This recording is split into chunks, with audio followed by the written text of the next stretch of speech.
Here's the host, John McLaughlin. Issue 1, Dole Unchained. And my time to leave this office has come. And I will seek the presidency with nothing to fall back on but the judgment of the people, and nowhere to go but the White House or home. Oh, his rhetoric is tough on crime, but he appoints liberal judges who have made careers on getting tough on cops. And I can tell you one thing, in a Dole administration, only conservative judges need apply. Talk right, govern left. That's the Bill Clinton record. Talk right, govern left. Bob Dole stunned Washington this week. He did what no one thought he would ever do and more. He gave up not only his majority leader's office, but his Kansas seat in the U.S. Senate. On or before June 11, Dole will, for the first time in 35 years, hold no office in the United States Congress. Question, was Dole's bombshell this week a good idea? Michael Barone. Well, actually, John, there's a yard sale outside the Doles now. You can pick up a lot of blue and red ties and pinstripe suits that they're selling.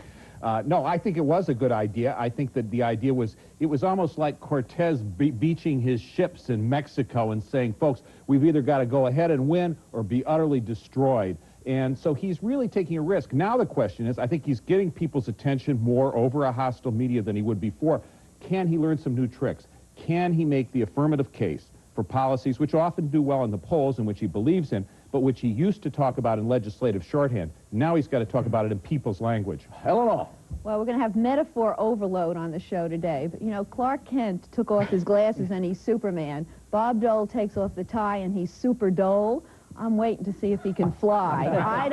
I haven't heard any new rhetoric from him yet. And this notion that he has just given up so much, if you think it through, if he had lost this election, if he loses this election, he would go back to either being Senate minority leader or he would have his leadership challenged, and he might well lose. So he didn't give up all that much, but he needs to run a race. Even if he doesn't win, he needs to get close, or the whole Republican majority is going to go down with him. Jay Carney. It was a brilliant move and a desperate move. There was nothing else he could do. He needed something to get people to give him another look. I mean, here we are in May, and people are already writing Dole off and saying he's just running the worst campaign imaginable. The problem is that Dole has given up what he does best and is now going to spend his full time doing what he's quite poor at, which is campaigning. I mean, he's no match for Clinton, delivering a speech, glad-handing with crowds, or later in debates.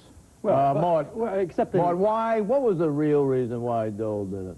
Well, I think he had to shake up his campaign, had to surprise people, had to demonstrate a presidential quality, and he had to get rid of the Senate leg irons. Exactly. Well, what happened? What happened was that Kennedy and Daschle tied him down like the Lilliputians tied down Gulliver. He couldn't move. He realized that, and he had to get out. Okay, but it raises the question of whether or not Daschle overstepped himself. They clearly have a stronger candidate in Dole now. Maybe they overreached. Maybe they should have let Dole win a couple, make him feel good, keep him in the Senate. I don't know whether you'll believe this, John, but the word out of the Dole campaign is that he had decided to do this back several weeks ago, and you know, so this 1 month ago. 1 month ago. Okay. I think he should have done it then when he decided to do it, instead of wasting all this time and allowing well, he got one win. He got the gas tax win, and then he did it. But he had always gas tax win. I don't see a gas tax win. Gas tax was his cheap shot.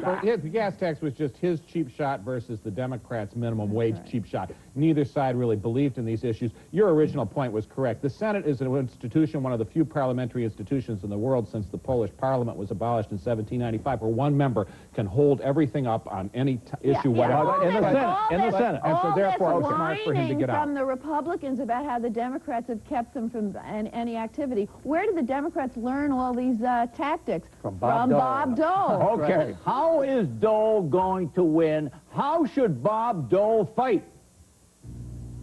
It's time the government was on the side of the people in America, on the side of hard-working American families.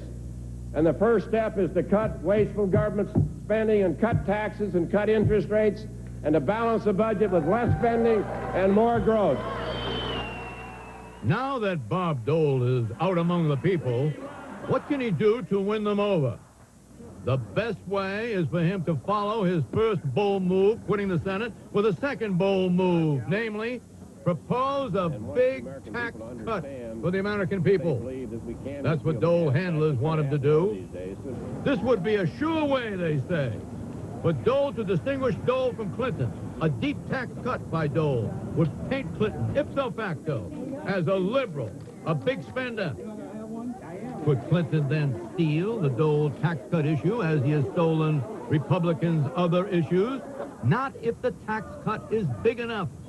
True, Clinton has co-opted the GOP's tax cuts for children, tax cuts for adoption, and even the capital gains tax cut.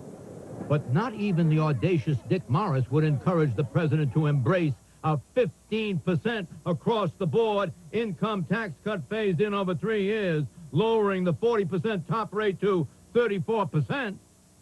But that's precisely the advice Dole's inner circle of economists is giving him, including former Reagan officials Lawrence Kudlow and Bruce Bartlett, and Nobel laureate Gary Becker of the University of Chicago.